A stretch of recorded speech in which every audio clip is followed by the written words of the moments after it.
हाँ प्यारे बच्चों, गुड मॉर्निंग। आज हम क्लास 12 के बायोलॉजी पढ़ेंगे, जिसमें फर्स्ट लेसन समाप्त हो चुका है। दूसरा लेसन का वीडियो बन रहा है। तो लेसन 2 में पुष्पीय पादपों में लैंगिक जनन, पुष्पीय पादपों में लैंगिक जनन, इंग्लिश में sexual reproduction in flowering plants. किसमें पौधे तो बहुत हैं,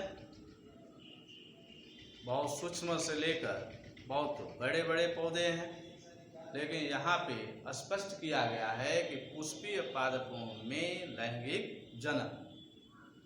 पुष्पीय पादप जो क्लासिफाइड किया गया है पौधों का, उसमें लास्ट जब क्लासिफाइड किया गया था तो आवृत्तबीजी पौधे, आवृत्तबीजी पौधे के बारे में पढ़ा गया था।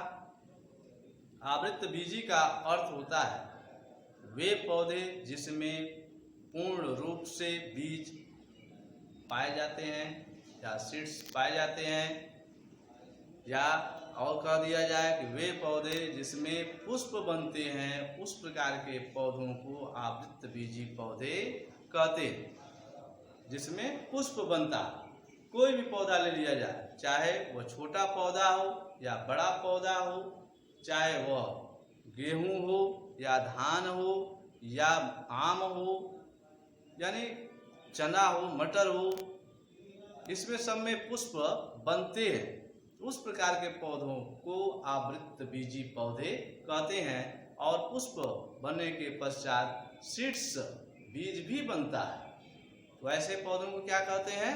आवृत्तबीजी पौधे। इसके बैक में चले जाएंगे, बहुत से हैं पौधे जो छोटे छोटे सूक्ष्म हैं, जैसे डायटम्स हो गया,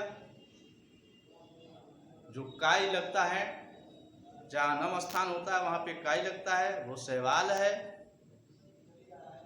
मशरूम देखे होंगे, वो कवक है। बैक्टीरिया, जो बैक्टीरिया है वह भी प्लांट में रखा गया है। और साइकस का पौधा, वह भी पौधा है साइकस, लेकिन वह उसमें इस प्रकार के पौधों में कोई पुष्प नहीं बनता है। तो हम लोग पुष्प वाले पौधों के बारे में पढ़ेंगे और लैंगिक जनन, सेक्सुअल रिप्रोडक्शन के बारे में पढ़ेंगे कि कैसे इसमें लैंगिक जनन होता है, कैसे बीज बनते हैं, कैसे फल बनता है, यह डिटेल बताया जाएगा। आवृत्तबीजी स्पष्ट हो गया कि वे पौधे जिसमें पुष्प बनते हैं, उस प्रकार के पौधों को आवृत्तबीजी पौधे कहते हैं। एक हेडिंग दिया गया है पीढ़ी एकांतरण, इंग्लिश में अल्टरनेशन ऑफ जनरेशन। पीढ़ी एकांतरण का अर्थ होता है युग्मोद्भिद और एक और है बीजाणु उद्भिद, स्पोरोफाइट और गैमेटोफाइट। स्पोरोफाइट का अर्थ होता है जब दो युग्मक आपस में मिलकर जाइगोट, यानी दोनों आपस में मिलकर जो 2n बनाते हैं, दो गैमेट मिलकर 2n बनाते हैं, उस कंडीशन को स्पोरोफाइट या बीजाणु उद्भिद कहते हैं। एक गैमेटोफाइट कंडीशन है जो युग्मक विकसित होकर, यानी सिंगल यन विकसित होकर और पौधों का निर्माण करते हैं या पौधा बनाता है, उस प्रकार के कंडीशन को गैमेटोफाइट कहते हैं। अब यहाँ कहने का तात्पर्य है पीढ़ी एकांतरण। पीढ़ी एकांतरण का अर्थ है कि गैमेटोफाइट से स्पोरोफाइट जब अल्टरनेट बनते हैं या होता है, उस प्रकार के कंडीशन को पीढ़ी एकांतरण कहते हैं या अल्टरनेशन ऑफ जनरेशन कहते हैं। ये भी स्पष्ट हो गया। अब हम लोग बात करें पुष्प की संरचना। पुष्प की संरचना क्या है? जिस पौधों पर हम लोग पुष्प देखते हैं उसकी संरचना कैसी है? उसका स्ट्रक्चर तो विभिन्न प्रकार का हो सकता है, लेकिन मुख्य जो भाग है उसको देखना अति आवश्यक है। तो पुष्प की संरचना, स्ट्रक्चर ऑफ फ्लावर्स, किसी भी पौधे को देखा जाए तो पुष्प उसमें लगा रहेगा। जो आवृत्त बीजी वाले पौधों की हम लोग बात कर रहे हैं, आवृत्त बीजी वाले पौधों की बात कर रहे हैं जिसमें पुष्प लगता हो, उस प्रकार के पौधों का पुष्प अगर तोड़ कर देखा जाए तो एक तरह की ही कंडीशन दिखाई देती है। देख लें, यह स्ट्रक्चर एक पुष्प का बनाया गया है जिसका LS काट, लॉन्गिट्यूडिनल सेक्शन काट कर दिखाया गया। कैसी संरचना इसकी है? वाई स्ट्रक्चर तो देखने में दूसरा है, लेकिन इसका LS लॉन्गिट्यूडिनल सेक्शन काटा गया है, जिसके भाग को काट कर देखा गया है। तो कैसी कैसी संरचना दिख रही है। यहाँ नीचे की तरफ जो पुष्प जब जहां से तोड़ा जाता है तो डंठल जैसा हरे नुमा स्ट्रक्चर पाया जाता है, जिसे पुष्प वृंत कहते हैं। पुष्प वृंत यानी पुष्प का डंठल, जिस पे पुष्प जिस डंठल से लगा हो उसे पुष्प वृंत कहते हैं। थोड़ा सा ऊपर की तरफ, पुष्प वृंत के ऊपर की तरफ थोड़ा सा देखा जाए तो एक उभरा हुआ पार्ट दिखाई देगा, जिसे हम लोग पुष्पासन कहते हैं। पुष्पासन कहते हैं। जस्ट उसी के पुष्पासन के ऊपर पत्ती जैसी संरचना दिखाई देती है जो हरे कलर की होती है, जिसे बाह्य दल कहते हैं। अब यहाँ से स्पष्ट रूप से हम लोग देखते जाएं कि कैसे कैसे संरचना बनेगी पुष्पासन के बाद। तो यहाँ पे फर्स्ट पॉइंट पे बाह्य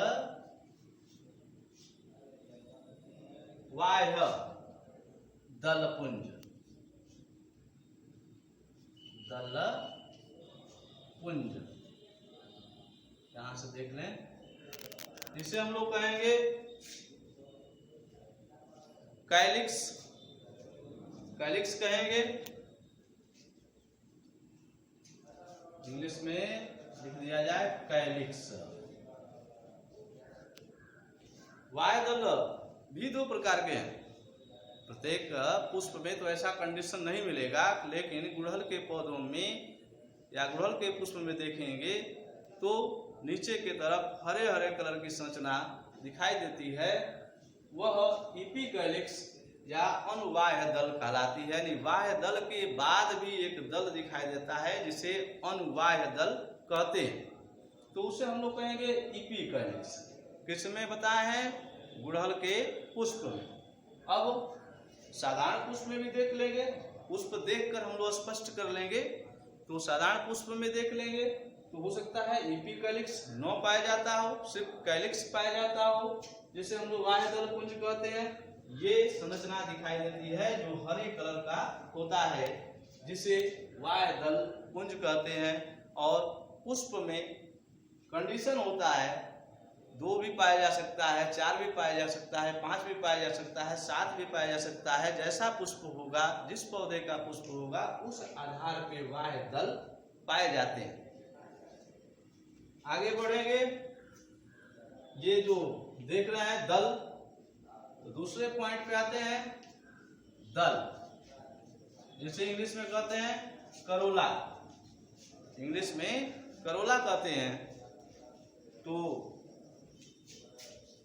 करोला ये हो जाएगा। हाँ ठीक है।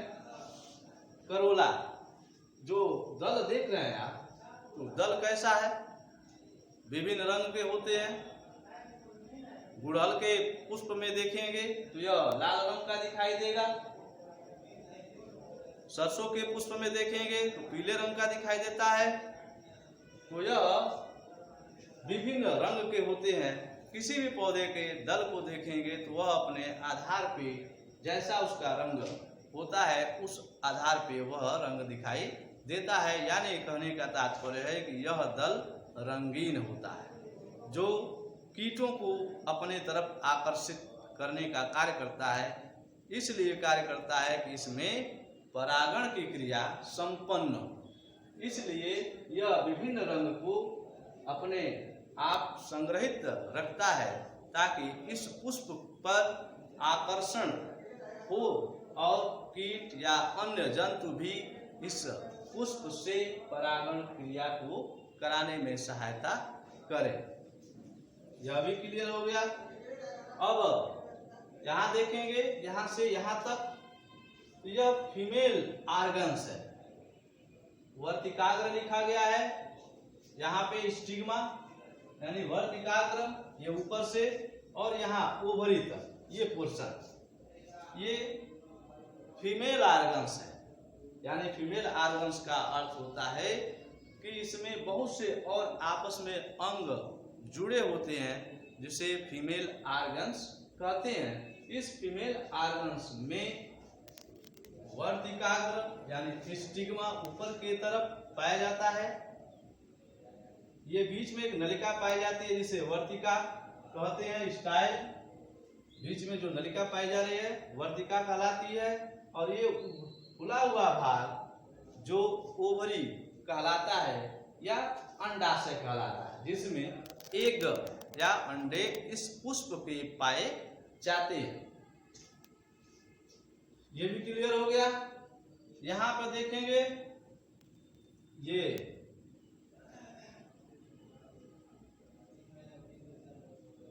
परागण कहेंगे तो यहाँ स्पष्ट रूप से देख लें। इस परागण का परागण कहें, पराग कहेंगे सीधे। परागण एक क्रिया है, पराग। इसके भी भाग हैं, यहाँ से लेकर यहाँ से लेकर एक तंतु जैसे संरचना यहाँ से जुड़ा हुआ है जिसे उतंतु या स्टेमेन कहते हैं। कौन सा है ये भाग? Male organs. ये मेल आर्गन्स है। मेल आर्गन्स संख्या में ज्यादा होते हैं, 2 हो सकते हैं, 10 हो सकते हैं, 5 हो सकते हैं।